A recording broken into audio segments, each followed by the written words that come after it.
Welcome to the second season of the podcast Rise and Play.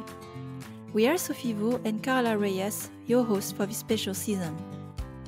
In this series, we will focus on portraits of women who have an outstanding career in games. How did they get into games? How did they reach their high position and career? What have been their personal and career choices to get to their level, and why? We want to bring more light to the wide range of career paths available for women in leadership positions in the industry. And we hope this will inspire you to aim for higher in your career too. Let's begin. So today I'm very excited to have Maryna Iaremenko with me, and to introduce a bit Maryna is a lead game designer specialized in system design with 10 years of experience in free-to-play mobile gaming, and currently she's working at GameHouse and before worked at Point and Gameloft, which is an amazing track record as a designer and professional. So hi Maryna, very pleased to have you. How are you today? Hi. Thank you for inviting me here. I'm very happy to talk about, the questions that you're going to ask me. I'm very happy. Then let's begin. Let's start with the present. What is the most exciting thing you are working on at the moment that, of course, you can disclose, whether it's professional or personal as a project? So right now, as you said, I'm working at GameHouse as a lead game designer, and I work on a new game that I cannot yet say what it is about, but I'm very excited about this project. Before I joined GameHouse, I wanted to make something like this. So this aligned with some of my passions and some of the things that I believe the free-to-play gaming should become or where it should go in the future. That sounds very exciting and intriguing. I'm definitely curious about more. And especially you in your position as a designer, especially lead designer, where you have more influence to maybe start things according to your vision. And for maybe an unserved audience or unserved market, I'm very intrigued about this. So I hope we can discuss about it further. Yeah.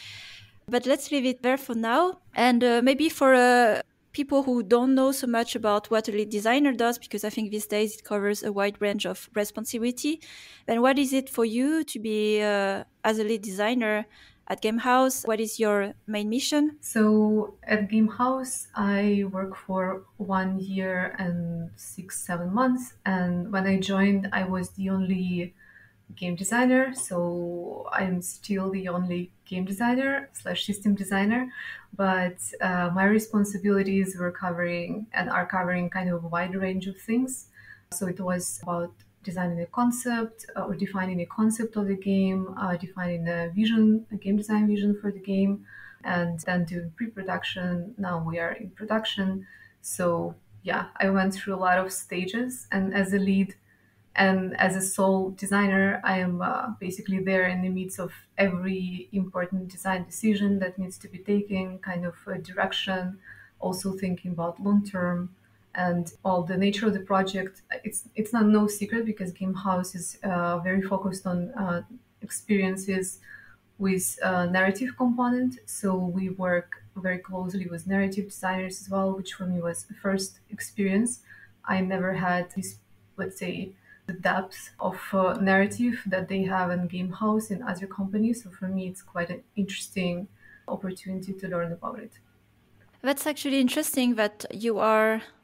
So do I understand correctly that you are the single system designer or just designer, period? Like as a general designer? As any kind of game designer, I'm the only one. So I do systems, I do features. Features can be systems too. I do balancing, configuration, you name it, basically, UX. Yeah, wow. So that sounds like a lot for one person. Yeah. So are you covering the new projects only or also existing games? Right now I'm working only on this project, so this new game. Yeah. Okay, that's good. So maybe then I have a question based on your previous experience, because you worked at a company where I know by the structure, it's more an army of designers actually doing things. And It's not a bad thing, but it's just a different, like Gameloft, Kings, Social Point as well. Yeah. So what is the main difference like for you now in this position that you didn't have before that you have, but also new challenges that you're having being in this solo designer position? Well, If I compare with my previous experience at King, where I was also on the lead game design role, but with different set of responsibilities, it seems quite different because there I had a team of several designers, level designers and game designers, collaborating also with UX. And I had a lot of discussions about the growth and defining the growth for the designers and establishing the right challenges for them. And also I was working hands-on on some features. It was not the plan because in King, for example, there are managers that are just managing people, and that's their primary focus. And like things that they do hands-on usually is a necessity based on maybe the team being understaffed and things like that. So I really enjoyed that experience in terms of closely working with other designers and actually changing your perspective to, let's say, coaching approach. For me, that was the first time I experienced that, and I had good managers that taught me how to do it. And I really liked some Mhm.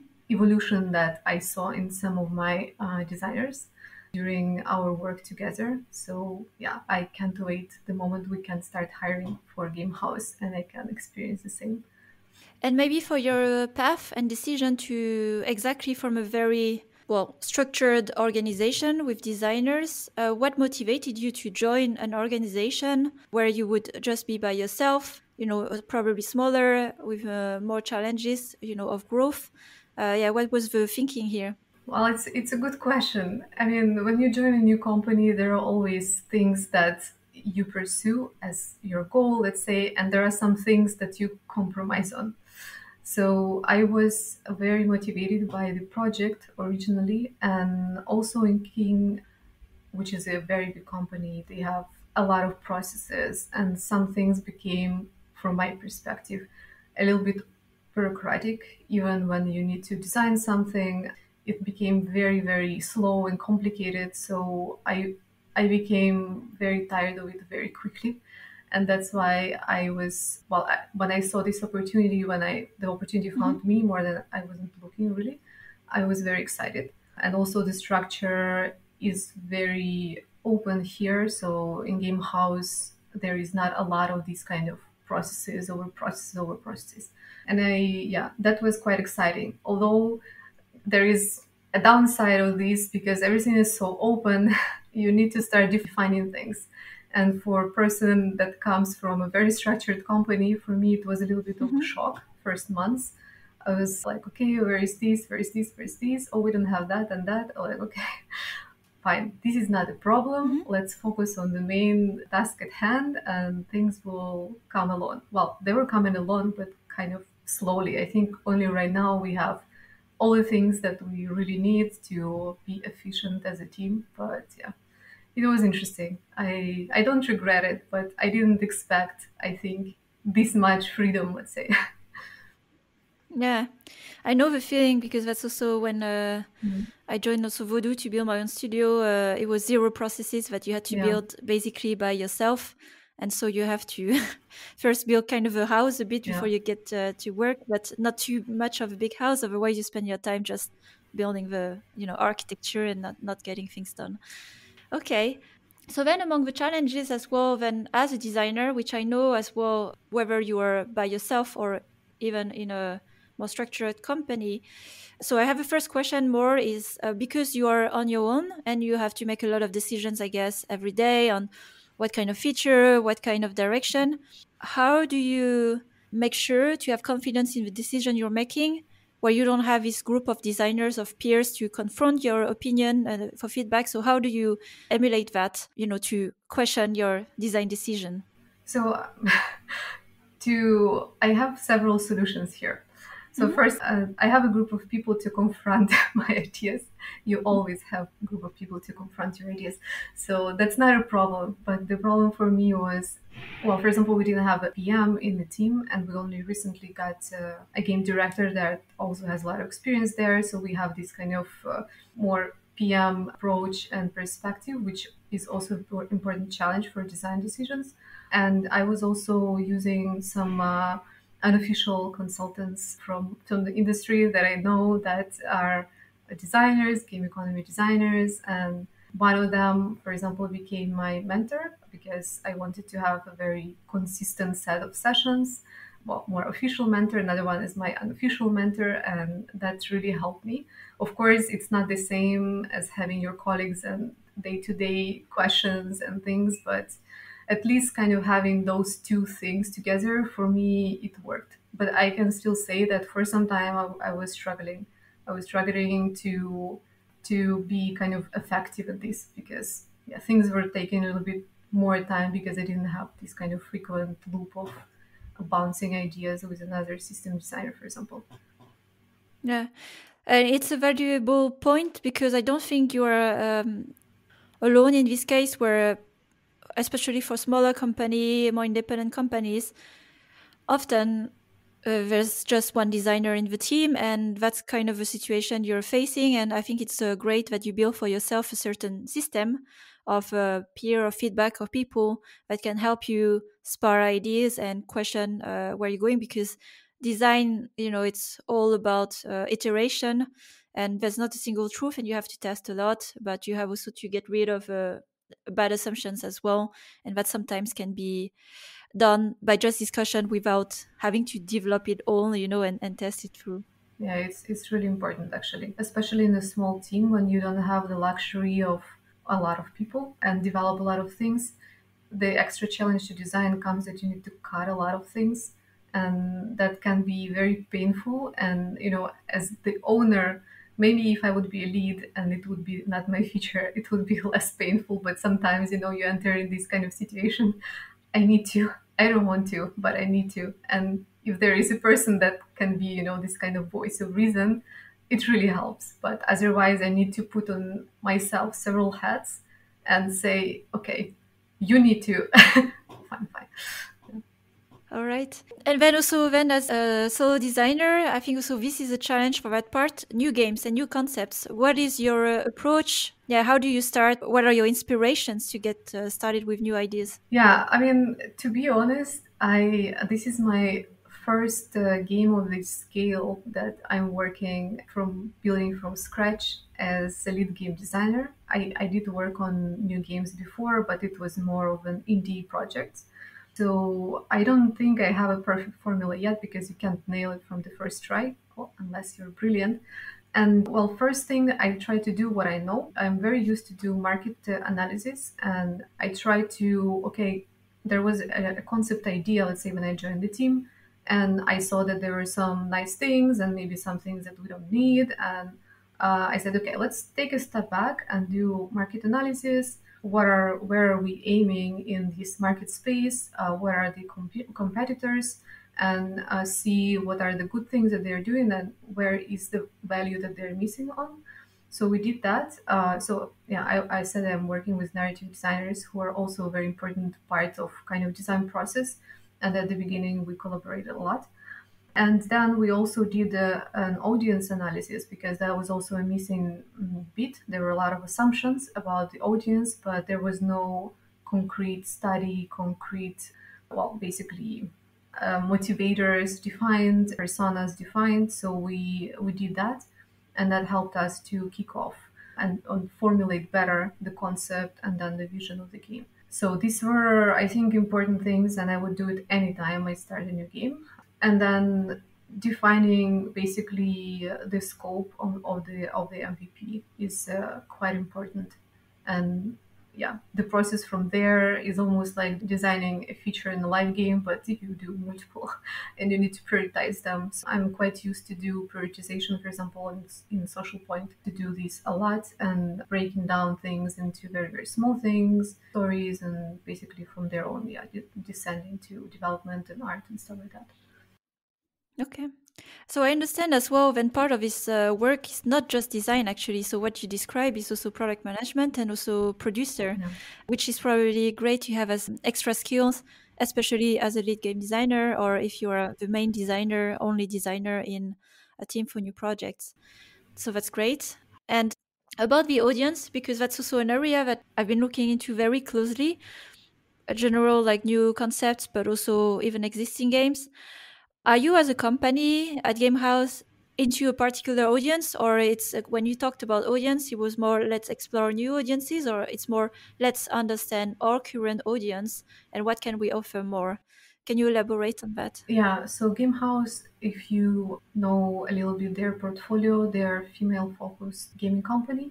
So all their games are for a specific, say, bracket of that audience. And we are also working with a female audience, but with a little bit different bracket than the majority of their games. So that's why there was not a lot of expertise in the company. And also, it's very difficult sometimes to design games for the audience that is not exactly your age. So you need to get rid of a lot of assumptions that are typical to, I mean, majority of people from my team, I think, are millennials. I think so. And we have very specific stereotypes, very specific mindset. And also, we're in a specific geo. So we're not majority of games don't target Spain, right, as their primary geo, so neither are we. So we needed to Mm-hmm. define and see what the people from where our target audience is, what is their day to day, what are the references for them, and yeah, this took us some time, but I think it was a good, let's say, background to start making the game. Yeah. And I'm curious, maybe because this is typical common mistakes in game development, you assume you understand by, I don't know, looking at the demographics, or you understand your audience, but you're not, because exactly what you describe, when you are not, you cannot see it, you cannot imagine it. Do you have an anecdote of something you thought was true and you discovered, okay, we were really wrong in how we assumed how this audience works, you know? Yeah, there was in inking we had when I was working on Bubble Witch 3. For me, maybe I was a bit ignorant. There was Hmm. not a lot of difference. I didn't think that the audience is very different between Candy Crush, for example, and Bubble Witch 3. I thought there is just it's a little bit different mechanic, but in reality, people consider themselves like more skilled, and that skill is really important in that game because you need this precision. You need to understand a lot of different mechanics, and it feels tougher. Maybe it's not really tougher if we look at the KPIs, well, the metrics of level design, but yeah, it was interesting. And then there were some features that just worked better for this audience. For example, some competitive features. They just they were more natural to interact with them than in other switcher games, for example. So yeah, you assume that oh, it's a casual game, probably the audience is exactly the same, but that was not true. Yeah, it's a very good example. And I think you can go very, very granular in the player motivations. Over from the outside, you say, oh, it's puzzle players, or they all live in the US and are 45 years old, you know, and a female, which is very Mm. high level. So it's thanks. It's a very good example. I was working also on a bubble shooter, and I discovered that actually that it was very skill based, and there's definitely a motivation of being competent with the skills and not just brainy, strategic. Okay, and as you're also looking into market trends when you are starting a new concept, maybe if you're willing to share what are the high level things you see that are intriguing you, that you find fascinating, you know, are of interest. I know like there are these crazy things with NFT these days and, and over crypto, but or in general, like what are you looking into these days in the trends of the market and design? Yeah, I would say that I'm not as much maybe yet familiar with NFTs and the system how it can work in games, so I'm not gonna go into that. But I'm usually looking at the top charts per geo. So well, the most interesting ones are US or worldwide.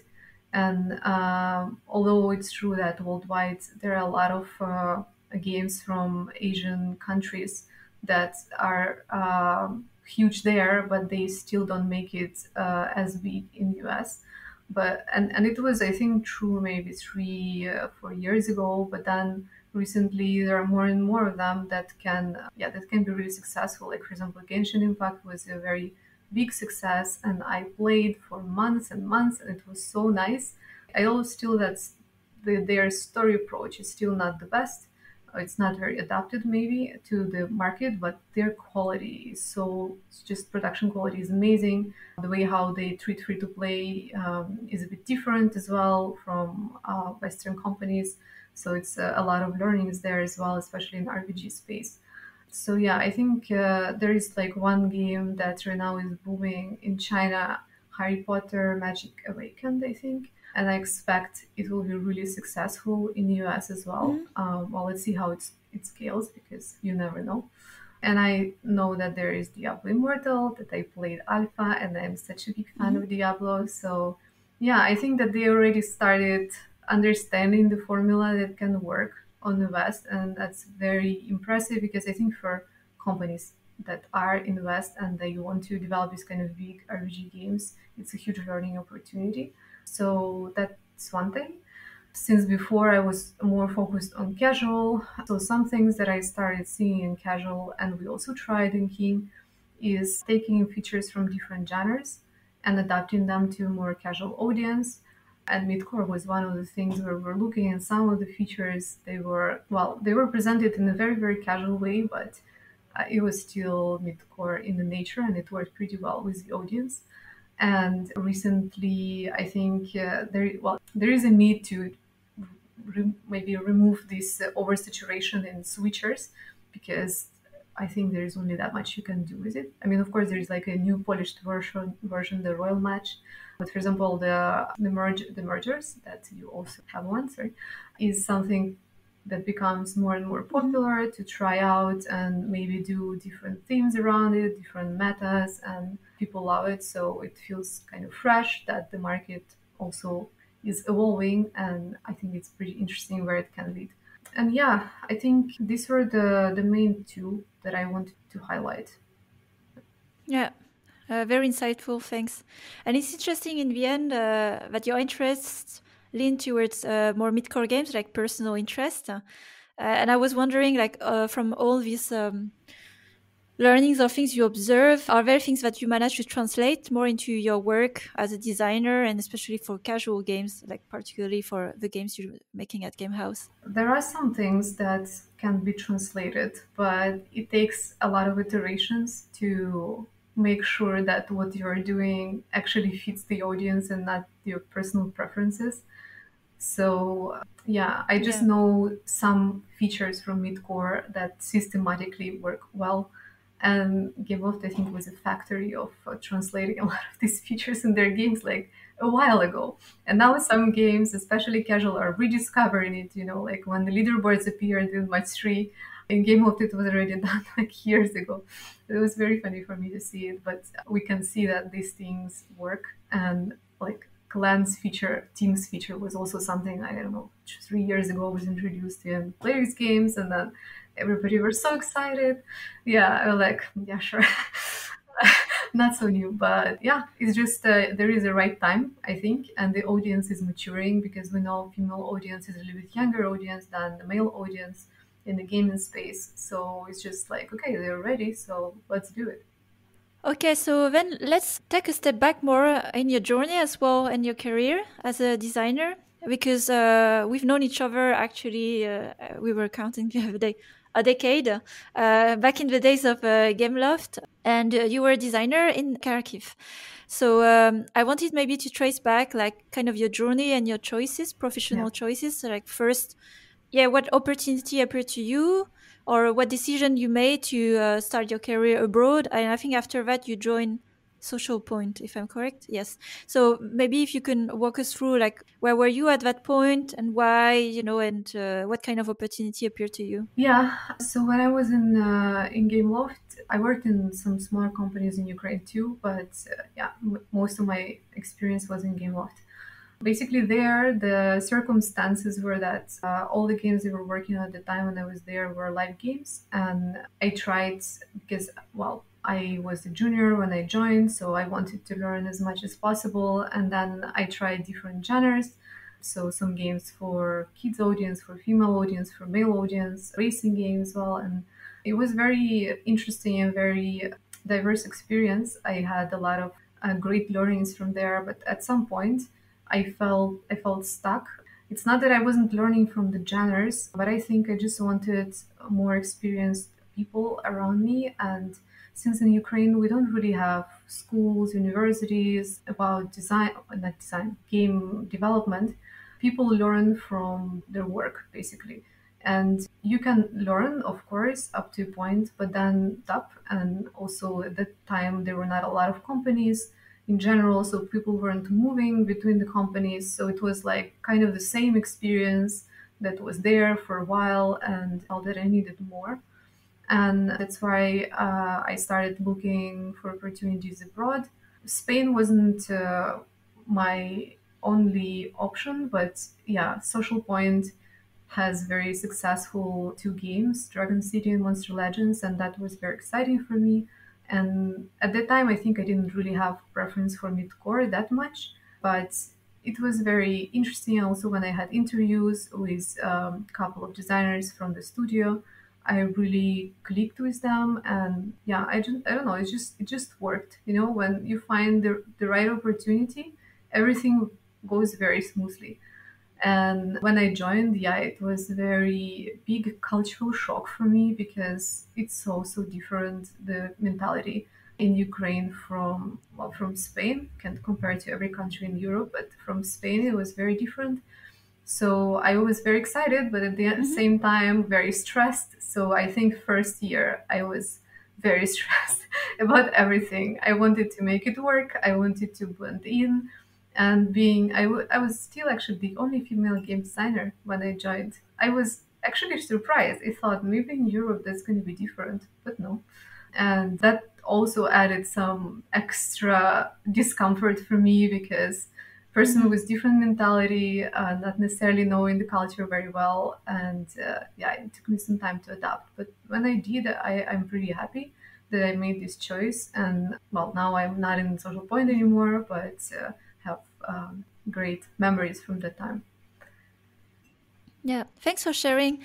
Maybe I'm interested here to get a bit further into this integration challenges because I think they're real, especially when you move abroad. I think first time you leave your native country and you get into a new culture plus the culture of a company, and then on top of that, the challenge of being the only female designer, which makes you stand out in a way. So could you elaborate maybe some situations or concrete challenges that where it was difficult and how you overcame this with time, your findings. Yeah, there was one very silly thing at the beginning. For example, in Ukraine, we're not that, let's say, a personal space is really important. So in Spain, it's not exactly like that. And there are some people that really like physical contact, like putting a hand on your shoulder or something. But for me, it's so I'm so not used to this. So I was almost jumping in these moments. It felt, and it also felt weird to me because it was mostly guys, because I was mostly working with guys. So it was double weird. And for some time, I was really not comfortable with this, and I was trying to explain, but it was hard because, well, the majority of people are local. I think now I am fine, and I know that this is just completely innocent, friendly gesture, and they don't even think about it, so it's not a problem. So that was one thing that I had to adapt to. Another thing, I felt a little bit, and well, I felt like an outsider, I think, during all these coffee breaks, lunch times, because a lot of things were just like, or a lot of references were so different for me that I didn't watch these TV shows, or I didn't play these games because like people here played them, and it was like a community thing and they could talk about it hours and hours. And I was, okay, I don't know what to add to the table. So I started researching things. I started trying to understand better the references and stuff like that. So I can say I'm halfway through. Started learning about Spanish politics as well because it's also a very important topic for them, but I knew nothing. And yeah, it's a lot of things that you need to understand, and well, they need to give you time as well because it's unfair if people expect from a person that just moved to your country to know all of these. I wasn't always lucky, maybe with how people saw this relationship working, but yeah, I think now I'm much more integrated. That's a lot of challenges and resilience to go through this, and it's impressive that you just did what you had to do to integrate. And yeah, years after you were at King and like still in a Spanish company, so yeah, like great work there. It's not easy. And I hope it makes also people aware that in the future, when they also onboard new people in their culture, that challenges that they may not see. And did you have also to learn Spanish? Because I know that many of these companies as well, where the common language is Spanish. So are you fluent now in No, I'm Spanish? not fluent, but I'm But you had to speak. yeah, but at work, I'm trying to not speak Spanish because I write all the Mhm. documentation in English, and it's very confusing if I need to switch back and forth. So, though outside, I'm trying to speak Spanish where I can, and there are some things here that don't just people don't speak in administration in English. So I had to learn, and I'm doing classes constantly. So yeah, it's okay. Okay. Yeah, part of the deal Yeah, as well of living yeah. abroad. And then on your journey, because after you joined King as well, and also get the position as a lead game designer here, can you walk us through of how? So you started, like you said, as a junior in Kharkiv, and I guess moving from company to another, you get also higher in title, seniority. So how did that happen for you? Was it internal promotion? Did you go for it? To share a bit with the audience. Yeah, for me, it was an internal promotion. So when I started in King, I was senior game designer and I was working in a specific setup. So it was team that was working with the remote core teams. So we were supporting them and developing features for them. And thanks to, for example, I was working with Farm Hero Saga that are in London, and they didn't have a lead game designer at the time or any game designer, which for me was very interesting. So I was in the remote unit, but they were also collaborating with me and asking me for some consultancy like work as I would be their game designer. And the way how we established our relationship really, I think, helped the management of Barcelona to see that, well, yeah, I can work in the lead role. Of course, it was not one-to-one comparison because the team was remote, and yeah, well, but they saw this, I guess, opportunity to put me in the lead role, and they needed a lead in Bubble with 3, and basically I was very excited. So it just stars aligned. Okay. So I understand that here it was suggested to you this promotion, but you didn't ask for it. Yeah, I didn't ask. I'm not very good, I think, yet at asking for promotions. I feel that I should deserve it, and I don't need to ask for it. It should be very clear. But I know that it's not always like that. You don't always get this clarity from the management perspective. So yeah, I think it's healthy if you can bring yourself to ask, but I think you should be also realistic about your capacity because I know people that are Mhm. asking about being lead, but they really misjudge their capability of doing this because it's a challenging job. Mhm. When you got your promotion, did you then feel you deserved it and that was you were ready and you had, the capability in that case? Yeah, I felt that I was working really hard at that moment and that I could do it, and I was really excited to learn all the challenges that come with it. Yeah. Great. That's awesome. And then also you mentioned in your experience that you unfortunately were a single female designer. I guess at King it happened less because I know there's big efforts to have more diversity in the craft teams. But what are your observations or opinions? Why is that so difficult to have, well, women in designer positions or even high, like a position like yours? Yeah, well, I see the problem comes from not a lot of advertisement, I think, of this kind of role to people that are deciding, okay, what are they gonna do in their career. So not a lot of people enter naturally the game space that are women, and either it's there are a lot of female artists, for example, so we can see that there is more maybe balance there, but design is not a very visible role somehow, and probably in universities they're not really speaking a lot about this, or maybe not even for mobile space that much. So that's a problem, clearly. And for example, King, why they were so fortunate is that they also have certain programs that they help interns. They do program, I think it's you need to win an internship and they bring you to GTC, and it was, I think, only for female interns. Yeah, so there were several years of female interns, and they were, I don't know if they're for all roles or very specific roles, but I remember we had level designers entering from this internship, designers I think as well, and that was pretty awesome because yeah, I mean this is a dream. If I would have had this opportunity when I was a junior, this would be just like a golden ticket.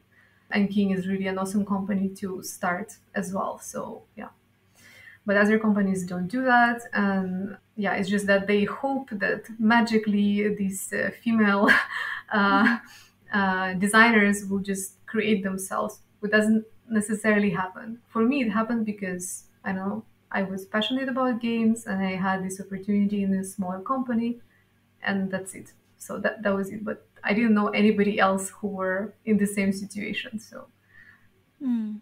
Yeah, you need to get started somewhere, and there are more rare, I would say, profile like yours, women interested in first of all games design, and or it's not like a career path that is that visible yet. And you were saying as well that are you hiring at the moment? Are you trying to hire more designers? well, we are not hiring at this moment, but we will be hiring next year. So, yeah, I'm preparing for this and building all the necessary job descriptions and tasks and stuff like that. Okay, so then you don't know yet what are your challenges to hire in this position yet because you haven't tried before. I tried in King, yeah, and we had so basically we had a bit of a junior role, I would say. Well, it was more yeah, mid level design role that we needed to fill in because one person left in my team, and I was doing interviews, I was checking their tests, and there was no go applying.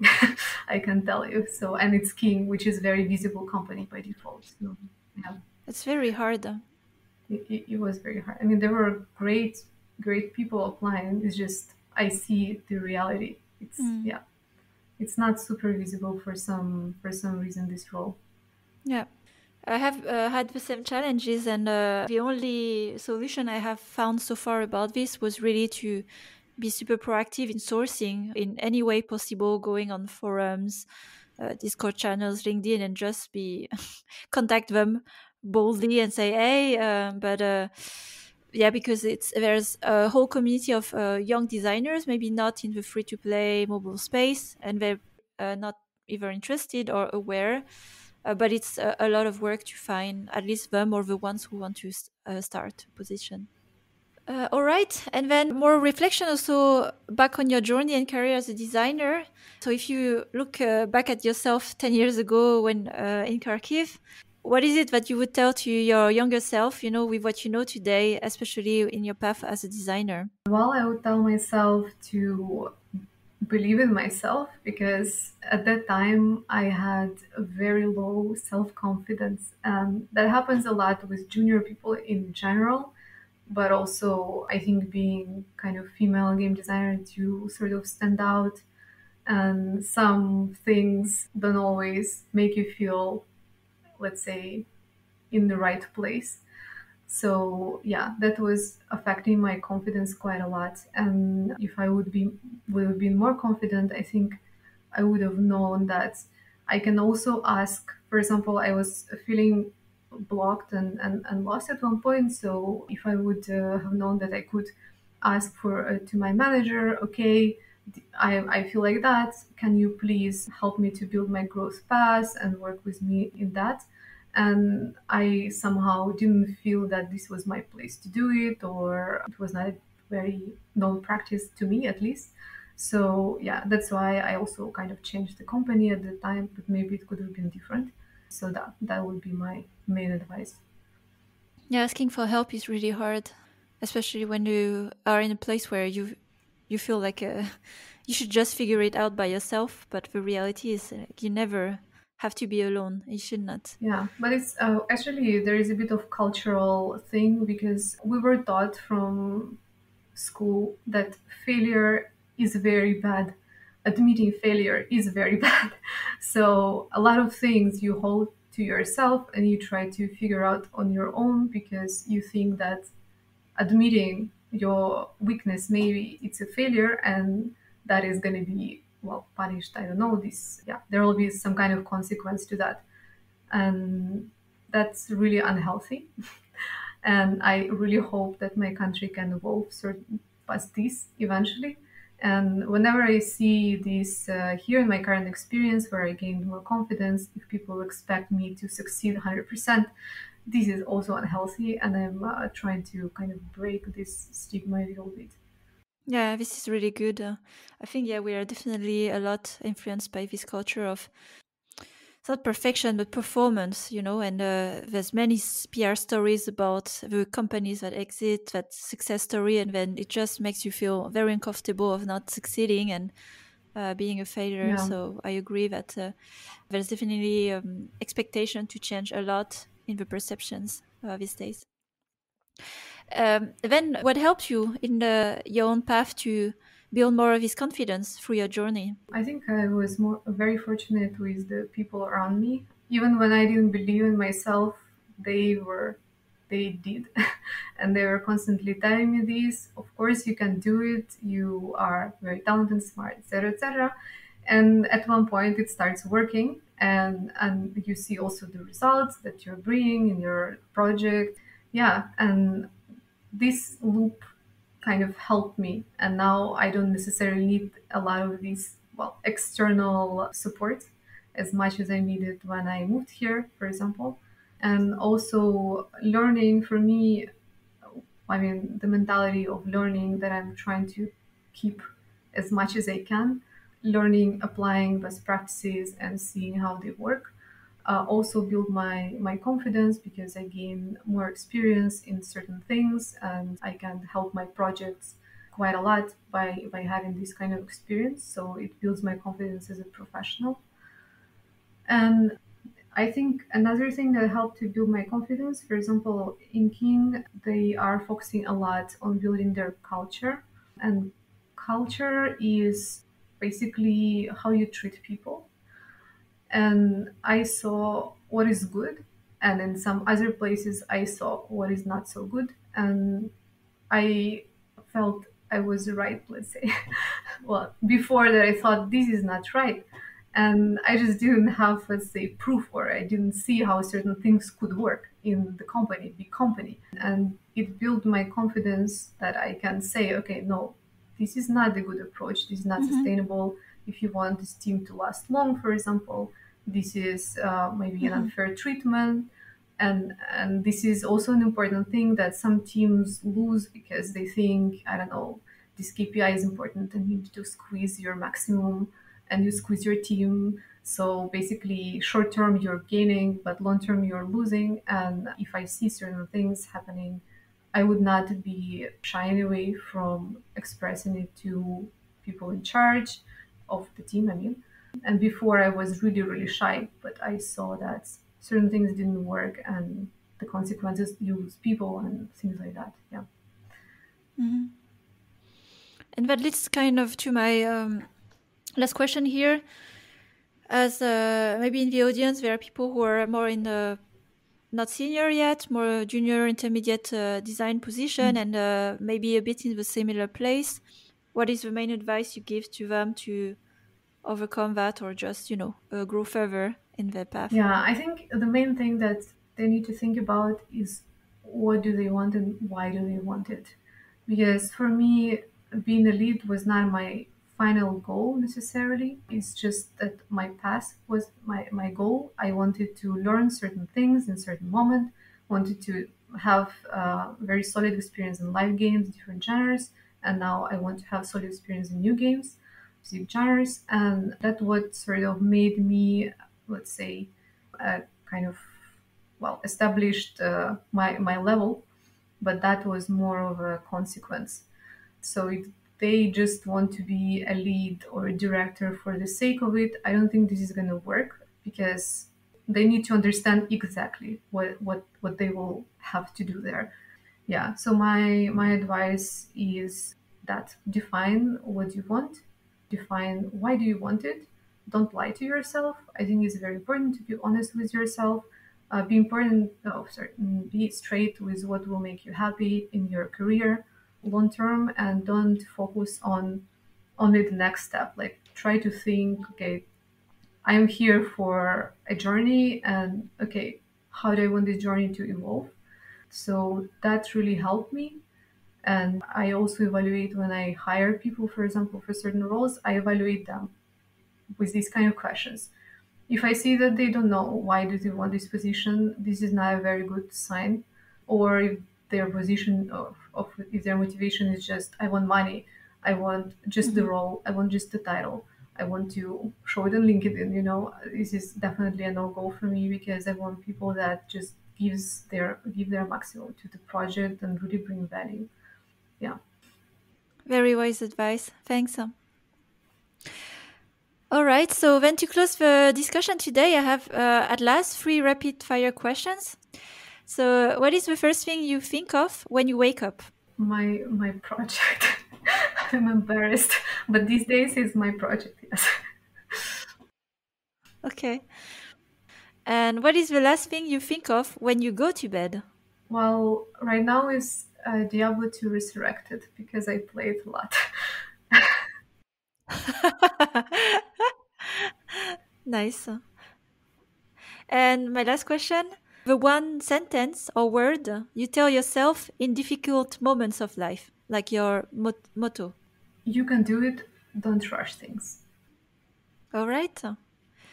Well, that was it for today, Maryna. Thanks a lot for sharing your experience, vision also of the market, games, and even your situation right now at GameHouse with your challenges. I hope then the audience can take away a lot of things here of, the kind of role you're having as a designer and lead game designer. So thanks. Thank you. I hope it will inspire more women to get into the role. And how can they contact you if they would like to learn from you and. Yeah, LinkedIn is a perfect space. I check it quite often, so feel free. All right. Then have a great rest of the day and take care, Thank you. Maryna. Thanks for listening to this new episode of Rise and Play podcast. If you enjoyed the content and want to support what we're doing, rate and review the podcast, spread the word about it. If you'd like to contribute to the change too, reach out to me on LinkedIn for a collaboration. You'll find all the rest of the content on riseandplay.io, including my free masterclass on conscious leadership. Until the next time.